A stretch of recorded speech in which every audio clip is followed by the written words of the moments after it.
imbarutso rero yabaye muri Ntega Marangara, imbarutso y'ubwicanyi yatanguye hariya muri kiriya gice kubera inkoho yafatiwe ku muntu yitwa Reveriyano. Je sindaramuzi sinzi n'umunyenteka mugabo niho byaje bituruka. Abantu rero bamwe baca bavuga bati bya bintu nivyo byatubwiye kugira ngo duhone, nivyo hacaraba ibintu by'ubwicanyi kwera by'abantu batutsi baricwa kandi nkumbure hari victime ataco bazira. Nuwo muntu avuga ngo inkoyo kwa Reveriyano ntibazi n'ingene yaje. Iriya ya petit génocide en 1973 ibusoni baca barahimho abantu kugira bikingire. Depuis 73 umuntu ari mu munani burya twiga mu munani dukuze muri icyo gihe twarabona ibintu n'ibindi birimwo biraba mu gihugu. Jewe nza kuvuga ibintu nzi kandi nabayemo kandi nabonye. Ijya climat général mbi cyane yari ihari mu bijanye na politique. Ijya niyo mbarutso ya mbere yatumye Ntega Marangara ibaho, kubera yuko byagaragara neza yuko hariho ibimenyetso bishobora gutuma hasubira kubaho ubwicanyi nk'ubwabaye mu 72. Ivyo bimenyetso rero bimaze kugaragara, abantu bitwa abahutu niho batangwa kuza baravuga ati twebwe tuzosubira kwemera gushorerwa nk'impene zigenda zishoka gukererwa. Batangura gufata udisposition two kwikingira. Aho rero biragaragara neza nka Musanere yarahari arabona neza yuko mu gihugu atwara hariho ibintu bitagenda neza, kandi koko kiretse hajya mu Marangara n'ahandi hose haba ku mashuri haba iyo twajeyo niga ibujumbura niho rero imbarutso nyangoje ku mbarutso nyamukuru kubera iki Ntega Marangara.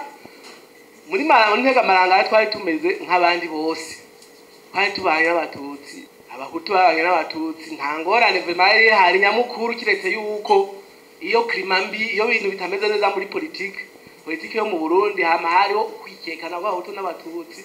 Mugabo koko ukabona ko imigenderanire ntiyari imeze neza 100%.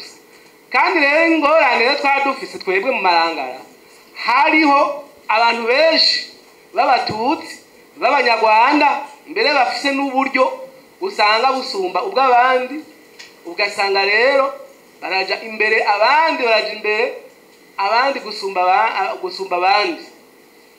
Niho rero hamaze kwicwa abatutsi, kurya umudamu yabivuze nyene haro benshi barapfuye kwe kandi batemaguwe. Hacaba rero ikintu ca leta irongoye ya Petero Buyoya yarungitse abasoda, nukuvuga amaze kurungika amantuze y'amakamyo akarungika indege. Umuntu wese yitwa umuhutu yashoye kuboneka mwibaraba cyangwa bashoye kubona muntu uze basanze mu rugo iwiwe cyangwa ku isoko wese yarapfuye. Umuntu wese akiriho hariya muri kiriya gice nuko swati yari mu kinogo cyangwa yari mu bitoke cyangwa yari yamaze kugenda mwijoro aja muri umuntu uze muri zya commune za Vumbi. Rero birabirebire cyane gose, inzu zaraturiwe, abantu barahonye. Mugabo icyo tuzi cyo n'abagore abakobwa barafashe ku ngufu cyane. Je ndazi neza yuko nko kuri centre ya Marangara abantu bitwa ko abakobwa nka 80% ndazi yuko bari bafise umugero basi.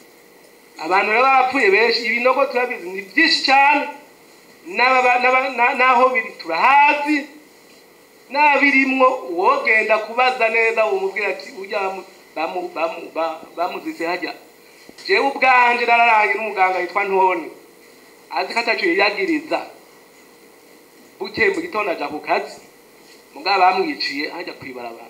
Niwo munsi nacamba mu nzu ndahonga ngenda ivumbi bucanca ngenda i Rwanda. Mugabo bagenzi abahutu n'abatutsi n'ukuri barafise ubucuti, kandi ibishitse byose ntabura abafasha abandi.